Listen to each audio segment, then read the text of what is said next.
వేదిక పైనున్న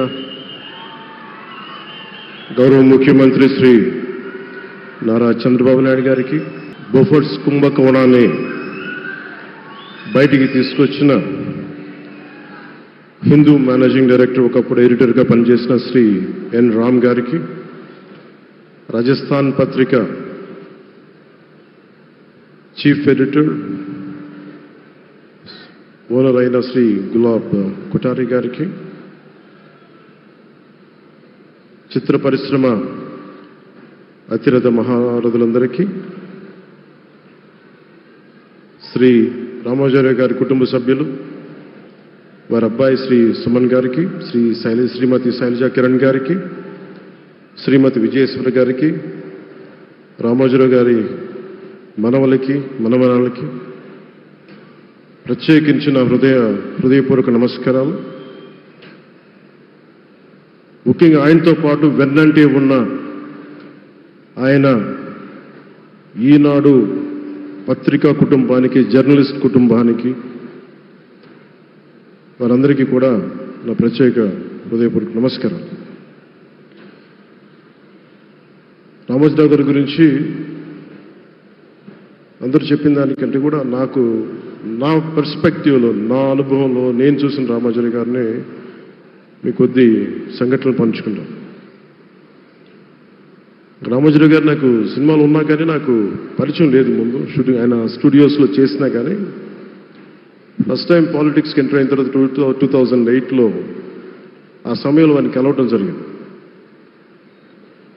ఆయన మాట్లాడిన విధానం చాలా నిక్కచ్చిగా, ప్రజల పక్షపాతాన్ని. ఆయన మాట్లాడుతున్నంతసేపు నాకు మైండ్లో ఒకటే అనిపించింది, మనసులో జర్నలిస్టిక్ వాల్యూస్ని కాపాడటానికే ఆయన ఉన్నాడు. ప్రజాక్షేమం, ప్రజా సంక్షేమం, ఈ పర్స్పెక్టివ్లోనే, ఈ కోణంలోనే ఆ చర్చ జరిగింది. నన్ను ఒకే ఒకసారి ఆయన 2019లో ఒక లంచ్కి ఆహ్వానించారు వారి కుటుంబ సభ్యులతోటి. ఆ రోజు ఆయన మాట్లాడింది దేశ పరిస్థితులు, ముఖ్యంగా పత్రికా స్వేచ్ఛ గురించి, పత్రికా రంగం ఎంత కీలకమైంది. ఆయన ఎప్పుడూ కాంప్రమైజ్ అవ్వలేదు.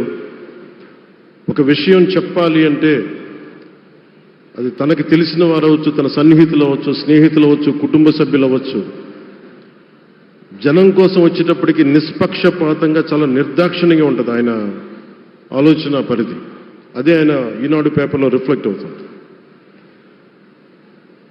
నేను చాలాసార్లు అనుకునేవాడిని, ఒక వ్యక్తికి ఇంత, ఆయన ఆ రోజు లంచ్ తర్వాత కూర్చున్నప్పుడు ఆయన మాట్లాడుతుంటే ఆయన వేదనని నేను చూశాను.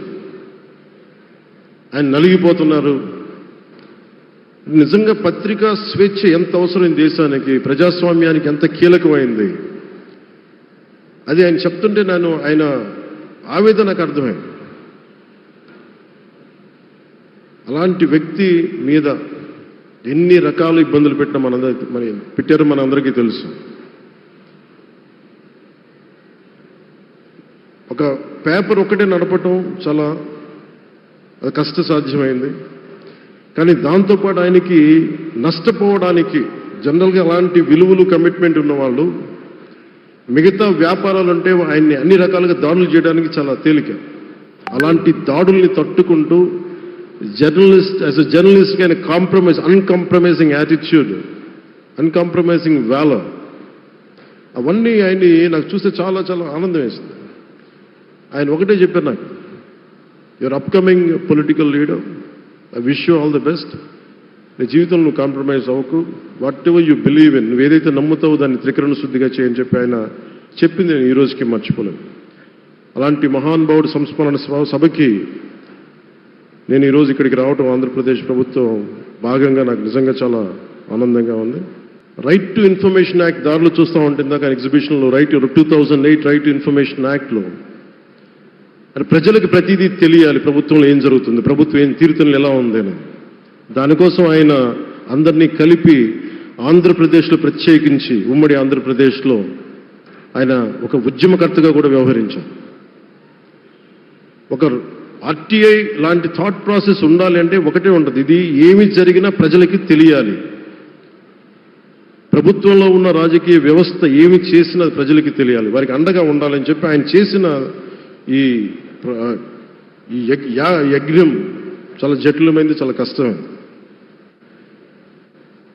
పత్రికా రంగంలో విస్తరించిందే కాకుండా సినిమా నిర్మాణ రంగంలో కానీ, స్టూడియోస్ కానీ, హోటలియర్గా కానీ ఇవన్నీ చాలా చేసి ఉండొచ్చు. కానీ ఆయన క్రక్స్ ఆఫ్ రామోజీరావు గారిది మోస్ట్ ఇన్స్పిరేషనల్ జర్నలిస్ట్. ఇందాక కుల్లూరు పార్థసారథి గారు చెప్పిన, ఇందాక అమరావతి నుంచి నాయ ఎమ్మెల్యే గారు మాట్లాడినా కానీ, పార్థసారథి గారు చెప్పినా కానీ ఆయనకి ఖచ్చితంగా ఒక విగ్రహం పెట్టాలని. ఎందుకంటే జర్నలిస్ట్ విలువల్ని కాపాడి ఆయన ఎందుకు ఇన్స్పిరేషన్ అంటే ఎన్ని కష్ట నష్టాలు వచ్చినా, ఒక జర్నలిస్ట్గా ఉండటం వేరు, ఒక పత్రిక అధిపతిగా ఉండి అన్ని ఒడిదుడుకులు ఎదుర్కొని ఆయన కుటుంబాన్నంతా బెదిరించినా కానీ, ఏమి చేసినా కానీ జనరల్గా కుటుంబ సభ్యులు కష్టం వస్తే నలిగిపోతాం. కానీ అది కూడా దాటుకొని నేను నా జర్నలిస్ట్ వాల్యూస్ నేను కాంప్రమైజ్ అవ్వను, ఏదైతే జరగనని చెప్పి ఆయన కూర్చోబెట్టి at the cost of his family members also he vent ahead and uphold the journalistic values. వారికి దానికి చాలా చాలా సాహసంగా నాకు చాలా ఆనందం వేసింది. ఆయన ఆఖర్లో ఎలక్షన్ రిజల్ట్స్ వస్తాయి, ఎప్పుడు వస్తాయి వీటన్నిటి అనుకున్న టైంలో నేను ఒకటి అనుకున్నాను, ఆయన ఆరోగ్యం క్షీణిస్తూ ఉంది, బాగుండు, ఆయన ఈ విజయ వార్త వింటారా లేదా అనేది నేను ఒకటి ఆలోచిస్తూ ఉన్నాను. సో నేను శ్రీమతి శైలజా కిరణ్ గారిని, సుమన్ గారిని, శ్రీమతి విజయశ్రీ గారిని అడిగినప్పుడు నేను ఒకటి అడిగాను, ఆయన విన్నారా అండి, ఆయనకి మాటలు వినిపించినాయా? అందరూ చెప్తారు ఆయనకి వినిపించట్లేదంటే, లేదు, చాలా ఒక 24 గంటలు ఆ విజయాన్ని దశాబ్దన్నర పాటు నలిగి ఆయన్ని నలిగిన తర్వాత ఆయన అలాంటి వ్యక్తి విజయ వార్త వినకపోతే అక్షోభిస్తుందేమో ఆత్మని అనిపించేది. కానీ విజయ వార్త వినే ఆయన పరమదించారు. అందుకు నాకు చాలా ఒక తృప్తినిచ్చింది.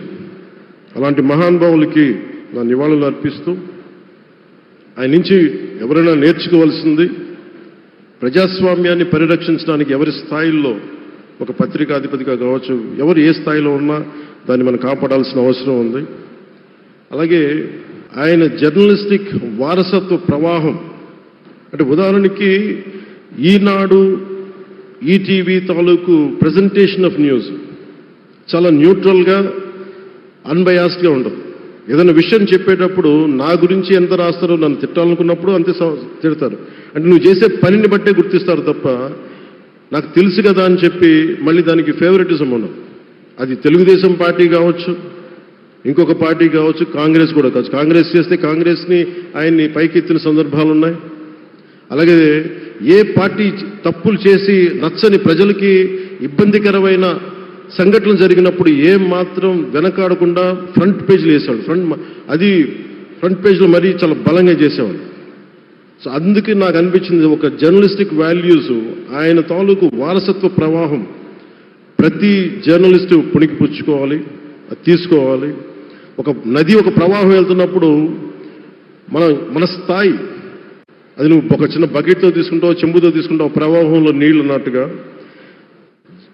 రామోజీరావు గారి జర్నలిస్టిక్ వారసత్వ ప్రవాహాన్ని మనం ఎంత తీసుకుంటాం అనేది మన స్థాయిని బట్టి ఉంటుంది. అది ఒక మోటార్ వేసి ఒక ట్యూబ్ మనకి పైప్లో తోడుకునేలాగా ఉండొచ్చు, లేదంటే నా స్థాయి ఇంతే అంటే కూర్చోబెట్టి ఒక చెంబుతో తోడుకోవచ్చు. అలాంటి అపరిమితమైన ప్రవాహం, ఆగని ప్రవాహం, ఉధృతమైన రామోజీరావు గారి జర్నలిస్ట్ వారసత్వ ప్రవాహం ఈ రాష్ట్ర ప్రజలందరూ కూడా, తెలుగు ప్రజలందరూ కూడా దాని నుంచి మనకి ఒక స్ఫూర్తిని తీసుకోవాలని మనస్ఫూర్తిగా కోరుకుంటూ, నాకు అవకాశాన్ని ఇచ్చిన నా సహచర మంత్రివర్యులందరికీ, ఇక్కడికి వచ్చిన ప్రత్యేక ఆహ్వానితులుగా వచ్చిన జర్నలిస్ట్ పెద్దలందరికీ, పత్రికా ప్రతినిధులందరికీ, ఇక్కడికి వచ్చిన అతిథులందరికీ, విశిష్ట అతిథులందరికీ ప్రత్యేకమైన ధన్యవాదాలు తెలియజేసుకుంటూ, కృతజ్ఞతలు తెలియజేసుకుంటూ సెలవు తీసుకున్నాను. జై హింద్.